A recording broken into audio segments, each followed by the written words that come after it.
सुप्रभात बच्चों। आज हम भारत की खोज के पाठ 2 तलाश का अध्ययन करेंगे।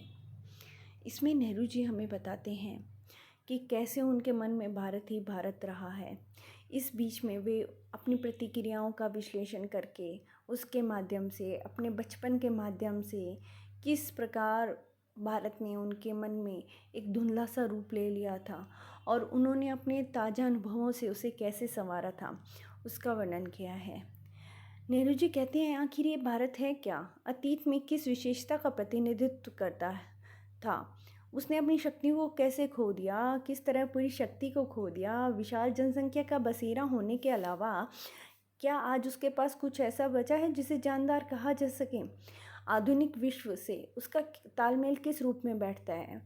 बहुत से प्रश्न उनके मन में थे जिनका उत्तर उन्होंने अपने तरीके से ढूंढना प्रारंभ किया। भारत मेरे खून में रचा बसा था।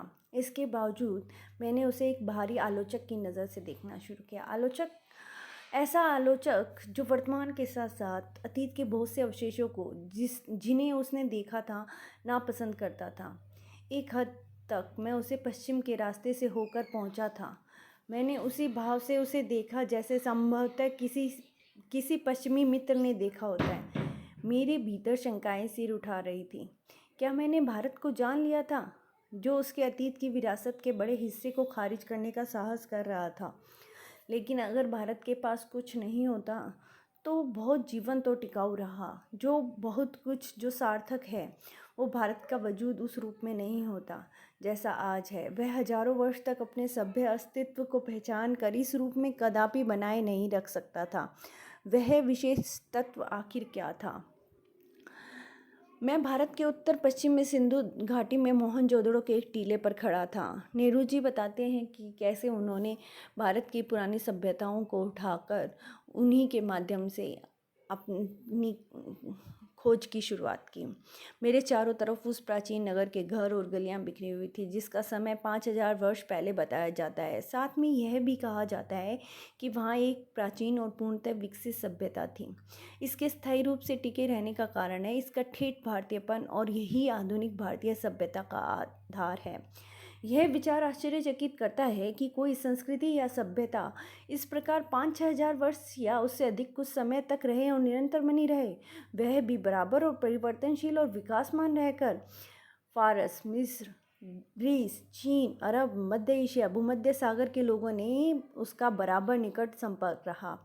यद्यपि भारत ने उन्हें प्रभावित किया और स्वयं भी उनसे प्रभावित हुआ, फिर भी उसका सांस्कृतिक आधार जो इतना मजबूत था कि वह हिला नहीं। इस मजबूती का रहस्य क्या है? मैंने भारत के इतिहास और उसके विशाल प्राचीन साहित्य के कुछ अंशों को पढ़ा।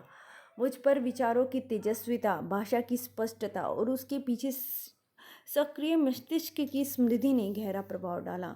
मैंने उन पराक्रमी यात्रियों के साथ साथ भारत की यात्रा की जो सुदूर अतीत में चीन तथा पश्चिमी और मध्य एशिया से आए थे।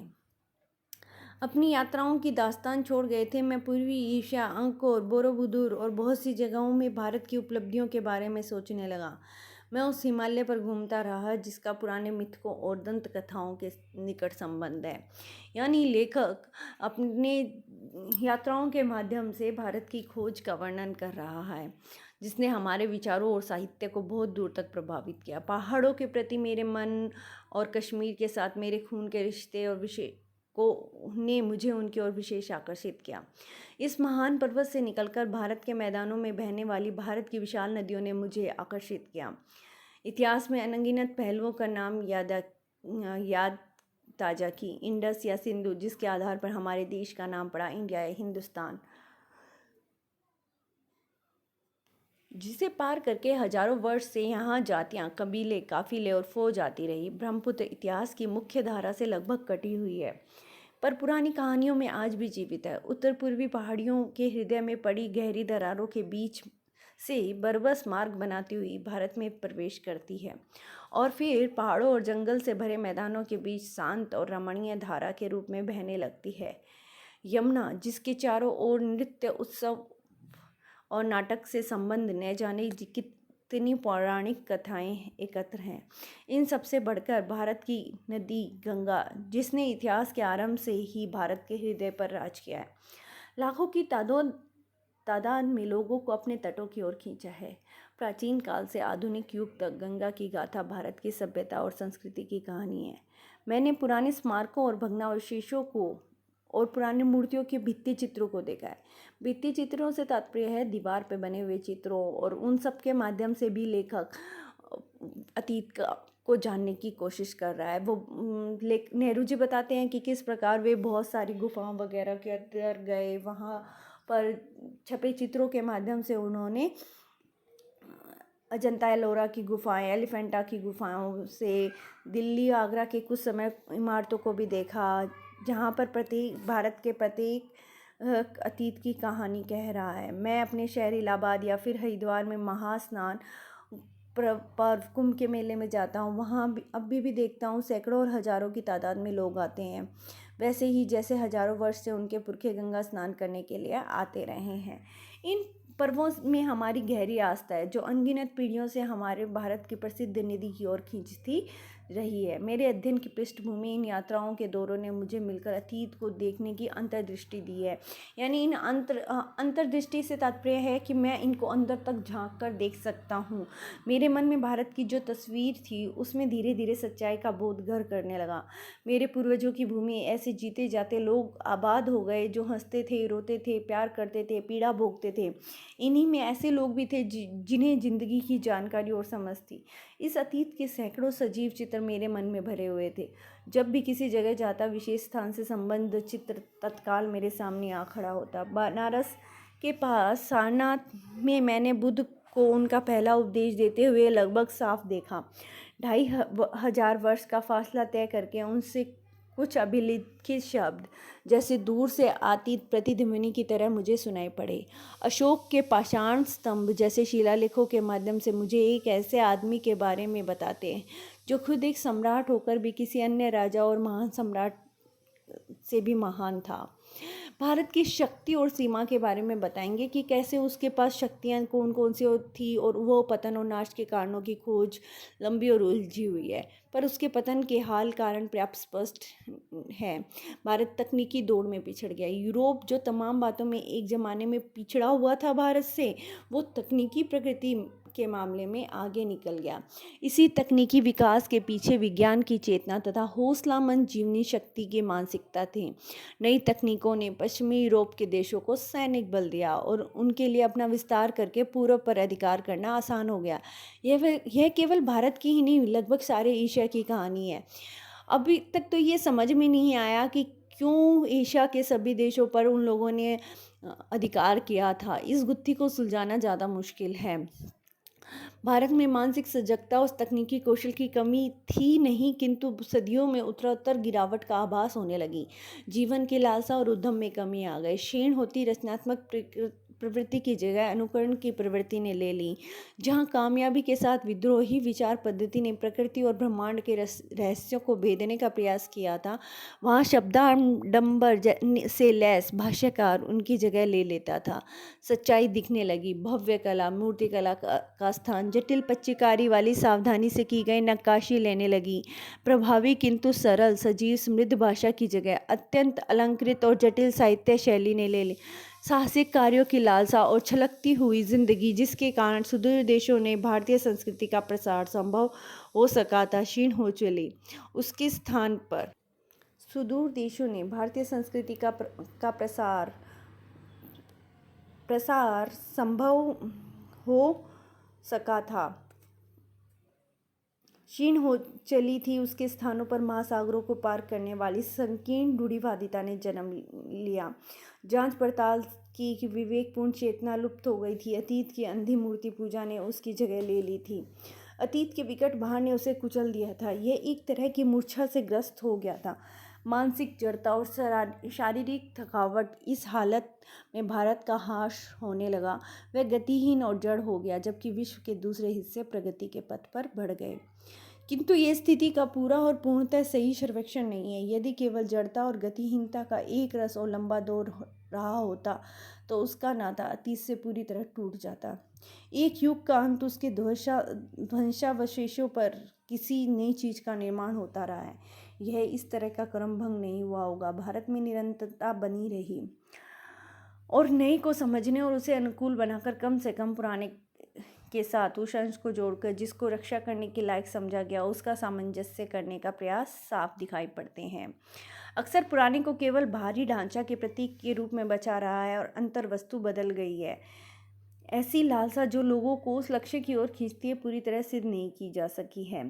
लेखक कहते हैं कि पुस्तकों, प्राचीन स्मारकों और विगत संस्कृतियों की उपलब्धियों ने मुझे एक हद तक भारत को की समझ तो पैदा की, लेकिन उससे मुझे संतोष नहीं हुआ।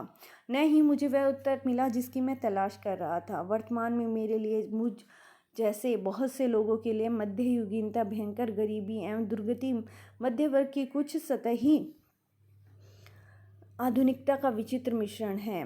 अंग्रेजी शासन के ढांचे के भीतर ऐसा न कर पाने के कारण भीतरी विद्रोह की चेतना पनपी, नई ताकतों ने सिर उठाया, ग्रामीण जनता की ओर हमें ले गई। पहली बार एक नया और दूसरे ढंग से भारत उन युवा बुद्धिजीवियों के सामने आया जो इसका अस्तित्व लगभग भूल ही गए थे।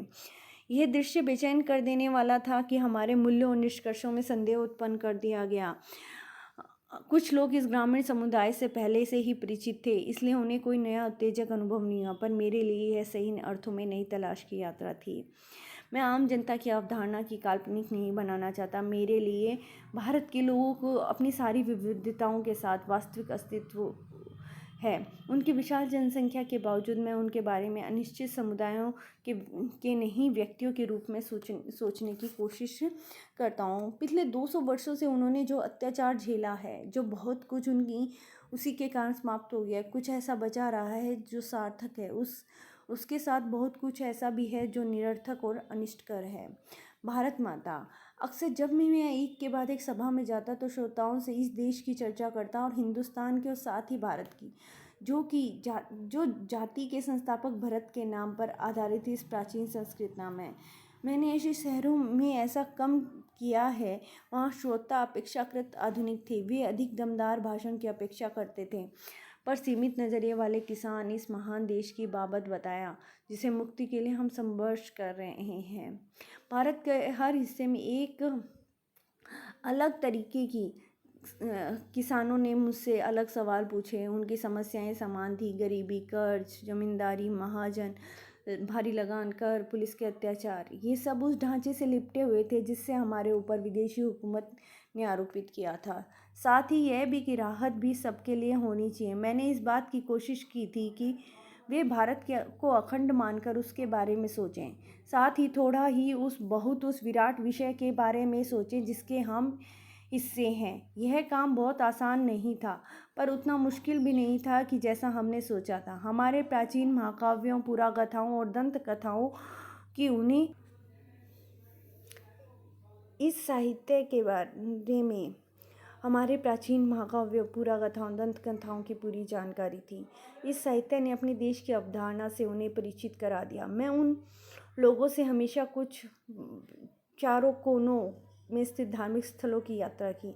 कभी कभी मैं किसी सभा में पहुंचता तो मेरे स्वागत के लिए अनेक कंठों से एक ही स्वर गूंज उठता, भारत माता की जय। मैं उनसे अचानक प्रश्न कर देता, इस पुकार से उनका आशय क्या है। मेरा प्रश्न उन्हें मनोरंजक लगता और चकित भी करता, और ठीक ठाक उन्हें समझ में भी नहीं आता वे मुझे क्या जवाब दें। और जब वे एक दूसरे की ओर मेरी ओर ताकने लगते तो मैं बार बार सवाल करता जाता। आखिर एक हट्टा कट्टा जाट जिसका न जाने कितनी पीढ़ियों से मिट्टी से अटूट नाता है, जवाब में कहता है, ये भारत हमारी धरती है, भारत की प्यारी माटी। मैं फिर सवाल करता, कौन सी मिट्टी? क्या उनके अपने गांव के टुकड़े, या जिले और राज्य के तमाम टुकड़ों की, या पूरे भारत की मिट्टी? प्रश्नोत्तर का यह सिलसिला जब तक चलता रहता, जब तक वे प्रयत्न करते, आखिर में कहते, भारत वह सब कुछ ही तो है जो उन्होंने सोच रखा है। जैसे जैसे ये विचार उनके दिमाग में बैठता जाता, उनकी आंखें चमकने लगती, उन्होंने कोई महान खोज कर ली हो। भारत की विविधता अद्भुत है, प्रकट है कि वह सतह पर दिखाई पड़ती है, कोई उसे देख सकता है। इसका ताल्लुक शारीरिक रूप से भी है, मानसिक आदतों और विशेषताओं पे। जैसे उत्तर पश्चिम में, मध्य एशिया में गमक है, तो वहाँ के रीति रिवाज, कश्मीर के भी, हिमालय के भी उस पार के देशों की याद दिलाते हैं। पठानों के लोग प्रचलित नृत्य, रूसी कॉजक नृत्य शैली, इसमें कोई अचरज नहीं। सीमा के प्रदेश, साथ ही अफगानिस्तान भारत के हजारों वर्षों से जुड़े हुए हैं। मध्य एशिया में बसी इस्लाम के आने से पहले बौद्ध भी, उससे ही पहले वैदिक काल में भी हिंदू थी। विशेष रूप से तक्षशिला के महान विद्यालय जो 2000 वर्ष पहले अपनी प्रसिद्धि की चरम सीमा पर थे। सारे भारत के साथ ही एशिया के विभिन्न भागों के विद्यार्थी यहाँ खींचे आते थे। धर्म परिवर्तन में अंतर आया। पठान और तमिल दो चरम के उदाहरण हैं, और बंगाली, मराठी, गुजराती, तमिल, आंध्र, उड़िया और बहुत सी हिंदुस्तानी भाषाभाषी जनता विशाल मध्य भाग में बसा हुआ है। सैकड़ों वर्षों से अपनी अपनी अलग पहचान बनाए रहा है। राष्ट्रीय विरासत और उनकी नैतिक और मानसिक विशेषताएं समान थी, भले ही वो दूसरे एक संस्कृति और सभ्यता जिसकी तमाम चीज़ों का आकार दिया गया, विदेशी प्रभाव आए और उस संस्कृति को प्रभावित करके उसी में जज्ब हो गए। जब भी विघटनकारी तत्व उभरे, तत्काल उन्होंने सामंजस्य खोजने का प्रयास किया। किसी एक देशीय समूह से, चाहे वो कितने ही घनिष्ठ रूप से जुड़े हों, छोटी छोटी भिन्नताएं हमेशा देखी जा सकती थी, परंतु भारत में शांति, धार्मिक, जातीय संबंधों का महत्व अधिक था। ज्ञात इतिहास में किसी समय एक भारतवासी भारत के किसी भी हिस्से में अपने घर की सी, अपनेपन की सी अनुभूति करता था। भारत के किसी भी हिस्से में जाकर वह परदेशी महसूस नहीं करता। भारतीय धर्म को मानने वाले भारत में आकर यहीं बस गए और कुछ पीढ़ियां गुजारने पर वे भारतीय हो गए। भारतीयों ने इन सभी धर्मों का स्वीकार कर लिया। वे धर्म परिवर्तन के बावजूद भी भारतीय बने रहे। मेरे ख्याल से हम सबके मन में मातृभूमि की अलग अलग तस्वीरें हैं। कोई दो आदमी बिल्कुल एक जैसा नहीं सोच सकते, पर मैं जब भारत के बारे में सोचता हूँ तो मेरे मन में बहुत सी बातें आती हैं, जैसे वर्षा ऋतु की उस जुदाई बरसात के बारे में जो झुलसी हुई धरती के जीवन में संचार करके उसके सहसा सौंदर्य और हरियाली के झिलमिलाते प्रसार में बदल देती है। विशाल नदियाँ और उसके बहते जल के बारे में, कश्मीर की किसी ठंडी पहाड़ी के घाटी के बारे में जो नए नए फूलों से लदी हुई है, और कल कल कल कल करते बहते झरने, और हम सबको सहेज कर रखते हैं। जन संस्कृति, मैंने वर्तमान समय में भारत की गतिशील जीवन को नाटक देखा है। इस अवसर पर मैंने अक्षर सूत्रों को खोज लेता था, उनके जीवन के अतीत के में बंधा देखा था और भविष्य पर टिकी रहती थी। लोक प्रचलित अनुवादों, टीकाओं के माध्यम से भारत के प्राचीन महाकाव्य, रामायण, महाभारत ग्रंथ भी जनता के बीच अधिक अधिक दूर तक प्रसिद्ध थे। हर घटना, कथा, नैतिक अर्थ लोकमानस पर अंकित था। उसने समृद्ध और संतुष्ट बनाया। अनपढ़ लोगों ने ग्रामीण लोगों को सैकड़ों पद याद थे, और अपनी बातचीत के दौरान वे उन्हें या तो उद्धृत करते रहते थे या किसी प्राचीन रचना में सुरक्षित किसी ऐसी कहानी का उल्लेख करते थे जिससे कोई नैतिक उपदेश मिले।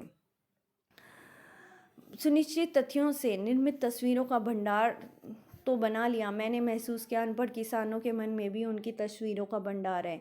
यह बात अलग है कि वो उनका स्रोत पूरा कथाएं और परंपरा और महाकाव्य की नायिका ही अधिक थी, इतिहास बहुत कम था।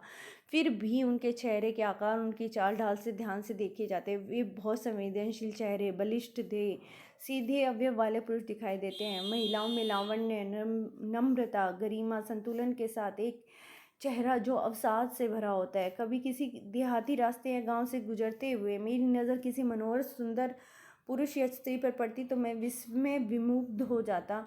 वो मुझे पुराने भित्ति चित्रों की याद दिला देते। मुझे इस बात से हैरत होती कि तमाम भयानक कष्टों के बावजूद जिनसे भारत के युगों तक गुजरता रहा, आखिर ये सौंदर्य कैसे टिका और बना रहा है। इन लोगों को साथ लेकर हम क्या नहीं कर सकते, बशर्ते इनके हालात बेहतर और इनके पास कुछ करने के ज़्यादा अवसर हों। चारों ओर गरीबी और पैदा से होने वाले अनगिनत विपत्तियां फैली थी। इसकी छाप हर माथे पर थी। जिंदगी को कुचल कर विकृत और भयंकर रूप दिया गया था। इसी तरह की विकृति को नष्ट करने के लिए भ्रष्टाचार पैदा हुआ, लगातार अभाव, असुरक्षा की स्थिति बनने लगी।